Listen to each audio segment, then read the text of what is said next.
Hey there, and welcome to this edition of rapidMATION Live. For those of you who have not joined us before, here at rapidMATION Live, we stream across two different channels, and that's LinkedIn Live and YouTube Live. And what we do is we talk about different things in different categories, and that could range from interviews to demos to deep dives, or the ability to answer any of the audience's questions. We talk about multiple different topics, and that ranges from workflow automation to robotic process automation to artificial intelligence and more. Most importantly, to be notified when we go live, make sure you subscribe to the LinkedIn company page and to our YouTube live channel. And you can do that at go.rapidmation.com/live. Today's session, we're going to be talking about responsible automation, and that's about the ability to retain, retrain, and redeploy your workforce. So without further ado, let's get started. Hey everyone, today I'm extremely excited to have Greg Miller on the show. Greg has been in the IT industry for 25 years, and he's the executive director and co-founder of a company called Faethm. For those who may not have heard of Faethm, it's an AI platform that enables companies and governments globally to create economic and social value from the impact of emerging technologies and the future of work. Greg, welcome to the show. Thanks, Sean. It's great to be here. Yeah, great to have you, Greg, and thanks for joining us to share some of your invaluable knowledge in this space. So, Greg, you and I connected fairly recently, and I've learned a little bit about Faethm and how it's helping both companies and employees. But just before we get to the Faethm part of the story, for any of the viewers and listeners who may not know you just yet, could you take us through a whirlwind tour of your career to date? Sure. So originally from the US, although I live in Australia these days and for the past 20 odd years. Started off for the big end of town in the Oracle arena in San Francisco, and then went into way back then to the .com era, and my first startup had a successful outcome there, which was pretty exciting at the time as a young man in San Francisco. But then moved overseas, came down to Sydney, worked for the likes of PeopleSoft and Siebel Systems across the Asia Pacific region. So I got my first taste of Asia and working here and the different nuances of business here. And then after running SAP in Australia, founded Faethm with my co-founder, Michael Purtis. And yeah, that's been a wild last 5 years, getting Faethm off the ground, completely bootstrapped, and then right on through to customer acquisitions, around the world, and having a great time. Yeah, brilliant. It reminds me a little bit of my journey because I grew up in South Africa, and then I was in the UK for a long time, spent some time in the US, but you and I have both found our way down to Sydney, Australia, right? So is this home for you now, Greg? Are you convinced as I am that this is a great place to live? Oh, definitely. There's no going back and no going anywhere else as far as I'm concerned. Yeah, absolutely. All right, brilliant. Well, thanks very much for taking us through that, the beginning part of your journey there, right? But let's talk about Faethm. So for the viewers and listeners that may not have heard of Faethm before, can you tell us a little bit more about what it is, what you do, and what your guys' why is? Sure. So when we started Faethm, there was a lot of noise about the future of work, and in fact, then it was the Frey and Osborne report telling us that half of us were going to be replaced by robots. Quite scary. But in the midst of all that, Mike and I kind of looked around the world and saw there was no tool out there, no data, nothing really specific to a business leader or a government leader to take action to respond to that potential threat, if it was a threat. And so that was really the genesis of Faethm. We saw that as an opportunity, but also a real big problem statement. If I'm concerned about this issue, do I have what I need to go and take action and prepare my people for that future state? Yeah. So that was the birth of Faethm, I suppose. We then evolved at some level into setting our why being, hey, everyone needs to prepare themselves for that. So it's to the individual, to the governments that look after the individuals, and to the corporates. We all have a role to play in this, and how do we prepare people for the future of work so they stay employable? And that's really what's driven us, that mission to make sure everyone stays employable as these technologies come into being. Yeah, mate, what a beautiful mission statement, right? And it's such an interesting space to be in, right? So here at rapidMATION, we're all about intelligent automation, and I'm a firm believer that automation is all about people and how we help people do more with less, right? But saying that, I think you touched on it. There's certainly no shortage in the press around how automation is going to take people's jobs, how it's going to replace people, and all of those types of things. So take us through some of your thoughts on that. You bet. And I think that was, again, the Fran Osborne report got us thinking, shocked us maybe into action, but was very flawed in its in the way it was built. And so the first thing we did was go about trying to fill some of those gaps.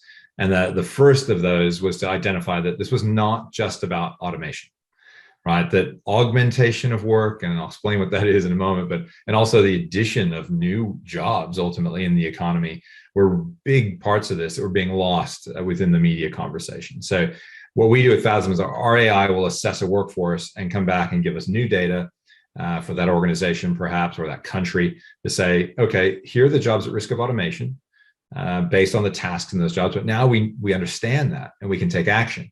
Yeah. But more importantly, here are the jobs more likely to be augmented, right? And those jobs being augmented, that's freeing up capacity, hopefully newfound productivity then that can be applied in that business or in that economy. And then addition, right? What new jobs are we going to need in that future state to either operate, run, maintain those technologies, but also new jobs we haven't even dreamt of yet. They're going to be required in that future state as well. So I think all three of those need to be taken into consideration when we talk about the impacts of intelligent automation and how we prepare people and move them forward and upskill and reskill simultaneously. Yeah, absolutely right. And while naturally there will be some jobs that are lost along the way, or they might fade away, I always tell people there's going to be many more jobs that will be created, right? So often use the analogy of kind of someone like a social media manager or a search engine optimization specialist, when arguably 15, 20 years ago, those jobs just simply did not exist. And those are kind of very popular jobs today, right? So I love the fact that Faethm is all about this responsible automation. And what I mean by that is the ability to retain, retrain, and redeploy your workforce. And I took that off your website and I really like that. And those words really resonate with me, right? But while we cannot protect all jobs, we can protect people. And that kind of comes back to your guys' why and why you do what you do. So companies already have some amazing people inside them and in their businesses. And it's all about taking these people that you already have and making them future ready. So for the viewers and listeners, can you take us through the journey of how you get started working with companies and what journey they go on if they start working with Faethm? Sure. I think we've met a lot of organizations over the past 5 years. We have clients in 26 countries around the world and pretty much every industry. What we've learned along that journey is that not all of them are at the same level of maturity when it comes to either the implementations of technologies, the understanding of that flow-on effect to people that you just mentioned, or their own strategic workforce planning, or let's face it, predominantly workforce planning. It's not always strategic in nature. So that, I think, for us, the learning of that maturity curve that many organizations are on, no matter how big or small they are, I think that was an important step in our own process. But now that we do have a good gauge on that, knowing that when we come into an organization, we're typically either coming in through one of the HR functions. This might be a learning and development kind of proposition or use case, or more recently, what we're seeing is we're coming in through the actual heads of intelligent automation. And look, that's a relatively new role in itself, if you think longer term. So we're now starting to see those heads of intelligent automation say, hang on, I'm bringing in the technologies, hopefully to remove some of these mundane tasks, even harmful tasks, perhaps, create a better work experience and well-being for my employees. But when I do that, I know that there's going to be people impact. So these automation leads actually bringing the data to HR and then working together. And I think that's a new phenomenon, that connection between tech or CIO's office and CHRO's office. That's not a natural connection. And we've learned that there's a new phenomenon happening where we're seeing these two executive teams come together because I think the tech strategy and the people strategy need to be much more aligned for a successful outcome, not just for the individuals and their livelihoods, but also for the organizations. that they operate in. Yeah, absolutely right. And one of the founding principles of us here at rapidMATION was how we bring together the worlds of humans and software bots, right? So how we combine those two things, techs and humans, together to get to the best outcome. So it certainly resonates with me really, really nicely there as well. And in your experience, I mean, you guys have got heaps of customers all over the world. Does Faethm lend itself to a particular size company or industry a bit better than others? Well, I think where maybe Fred and Osborne had something right was this is impacting everyone, Yeah. but at varying levels. And again, for some, a very positive outcome, but it's different for every organization. I'd say the one thing I've learned over this journey is size of company is not maybe the measure, because I've been with some 600 employee organizations that have been using Faethm, implementing technology and reskilling and upskilling people because their management team understands the importance of it and the impact, and they're investing in making decisions and taking action. I've been, working with companies of 50,000 employees who have bigger problems to face, but the management team isn't aligned with the issue, the impact, and the investment, and so they struggle. And again, it comes back to that maturity discussion. Yeah. So I think size of company less important than the investments the CEO and the board are making to put this topic, I've started referring to it as sustainable automation as well, because, I might think I need to go out and hire a bunch of new skills, data analysts, data science, cyber, I need to go get those new skills. So my historic way of operating is I would shed the old skills, make redundancies and whatnot, and go hire the new. But that's a false economy. Those new jobs and new skills aren't just sitting out waiting for my phone call. So there's a harsh reality that I need to take my current workforce and upskill them and reskill them to fulfill on the needs of my new business and those new roles. So I think size is kind of less important as that executive alignment. I think from an industry perspective, we've seen a kind of by far and away the most active two sectors for us have been financial and insurance services, and then maybe government. But I'd say for very different reasons. The financial services industry we're finding is investing more rapidly in technology. The margins, I suppose, are there for them to make those investments. Therefore, they're driving greater level of people impact and needing to adjust and prepare for that. Whereas government, has the same, I suppose, dilemma on their employees, right? As in terms of the impact on those employees, maybe a bigger problem in the upskilling area, given the skill sets there. But they also have carriage of all of us, right? So the other side of government being, looking after all their constituents.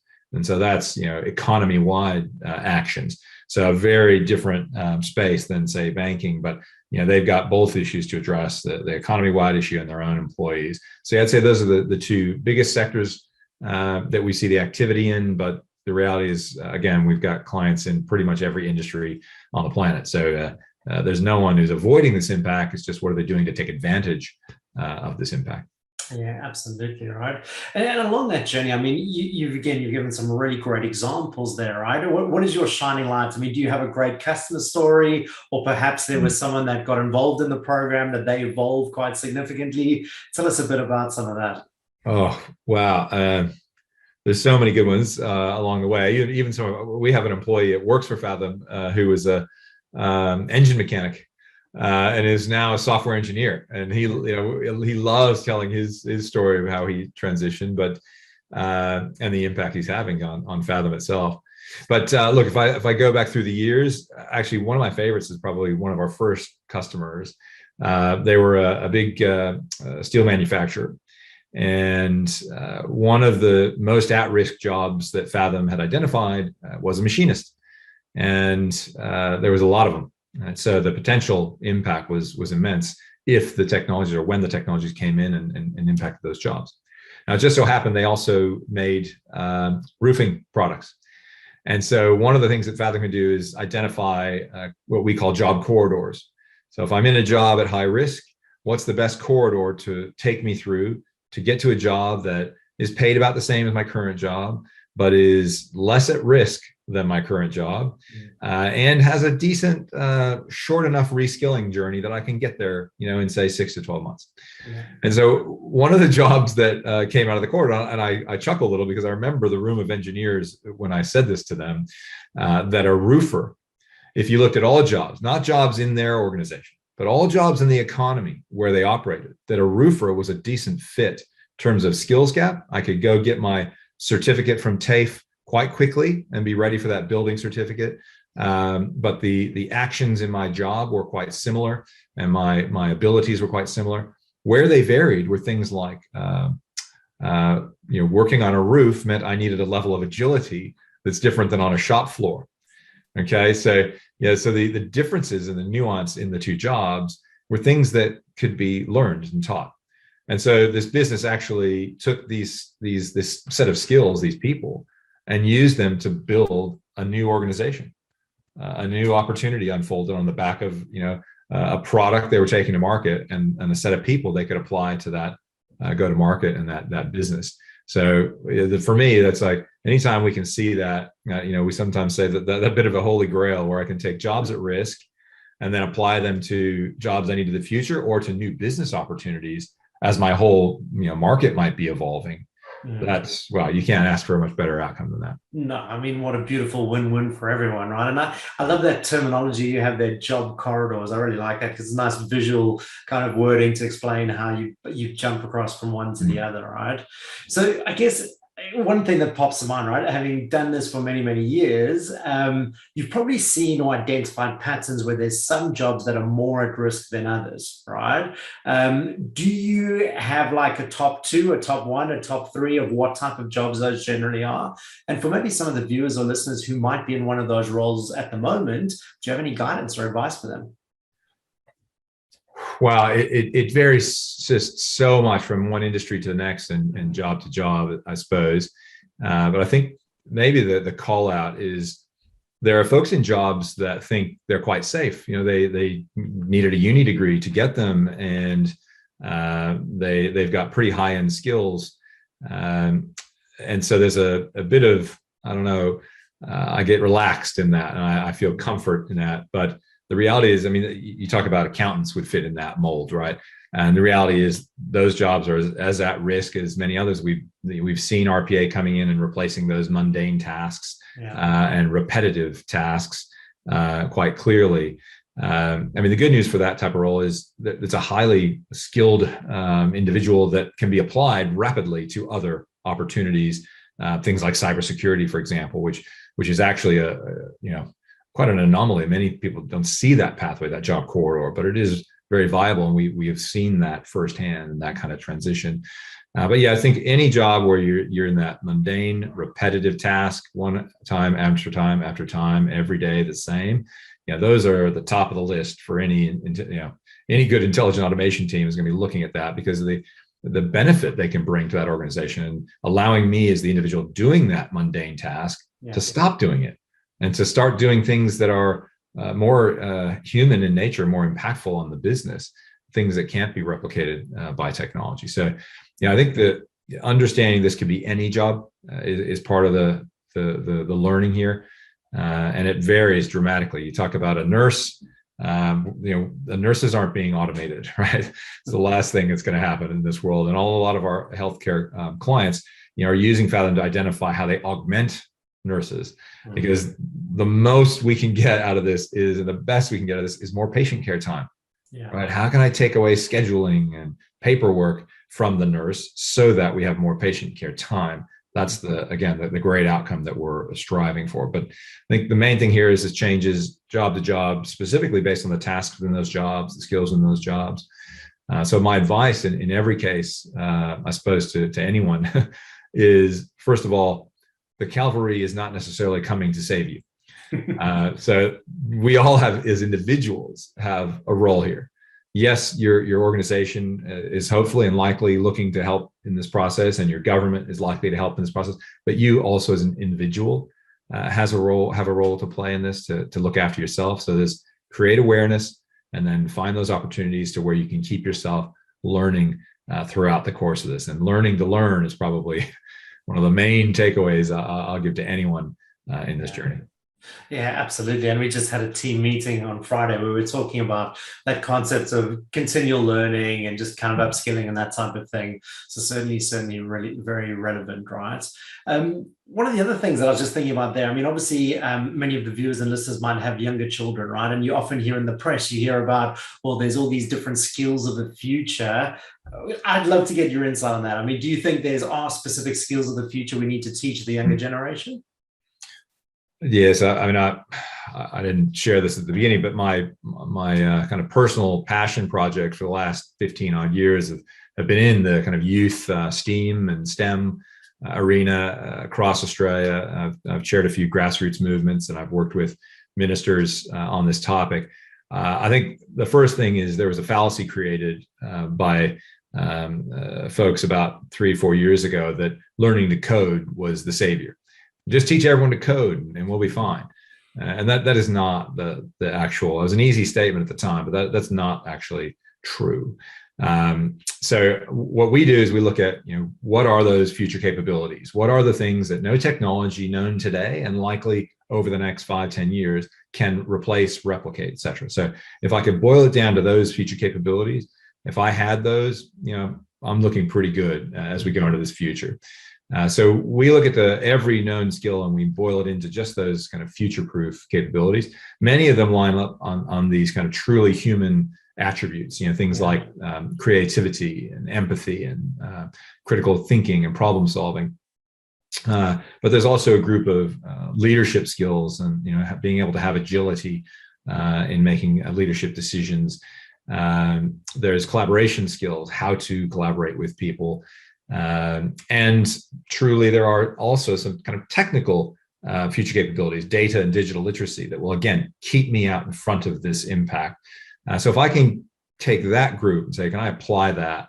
Then I have got a really positive outcome in that future. And, one of those capabilities is learning to learn. Absolutely. To say that again, it can't be overemphasized. I think learning to learn, because you're going to have to do it for the rest of your career is critical. But it's not, it's not just about learning to code. That's not the outcome here.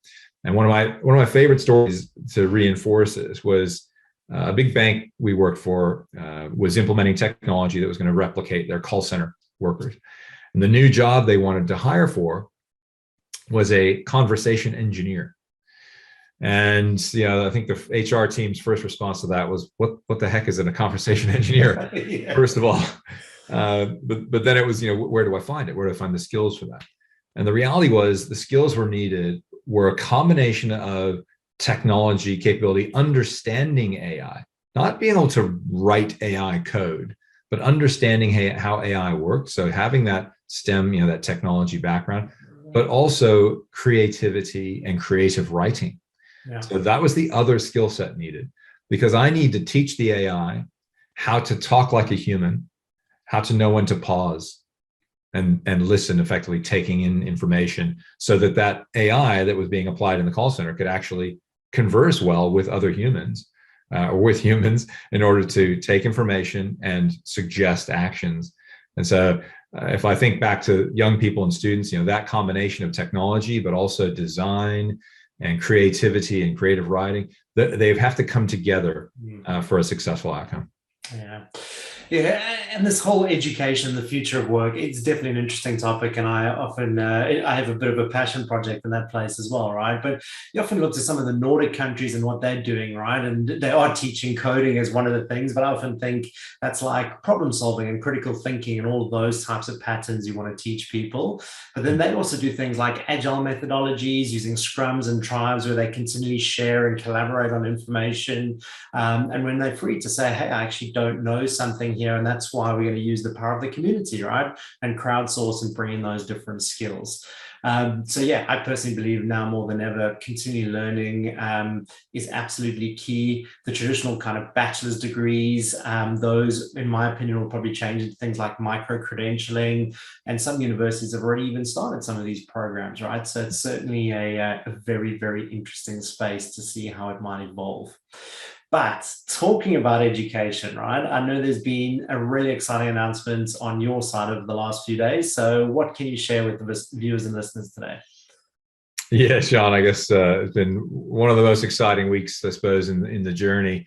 We announced the acquisition of Faethm by Pearson out of the UK, which was super exciting, obviously for me as a founder, but also for our team and what it means for our customers and our partners all over the world. So yeah, been a pretty crazy week, as you can imagine. Yeah. Well, mate, congratulations to you and the team. And we cannot wait to see how things unfold with Faethm joining the Pearson Learning team. And as we said, I mean, I think it's a perfect kind of match that's come together. So wishing you and the team all the very best of luck over the coming days, weeks, and months ahead. I'm sure you're going to do some amazing stuff together. All right, so a truly fascinating topic. Really appreciate your invaluable insights and kind of sharing your knowledge in this space. If people wanted to find out a bit more about Faethm, where do they go to? How can they get in contact?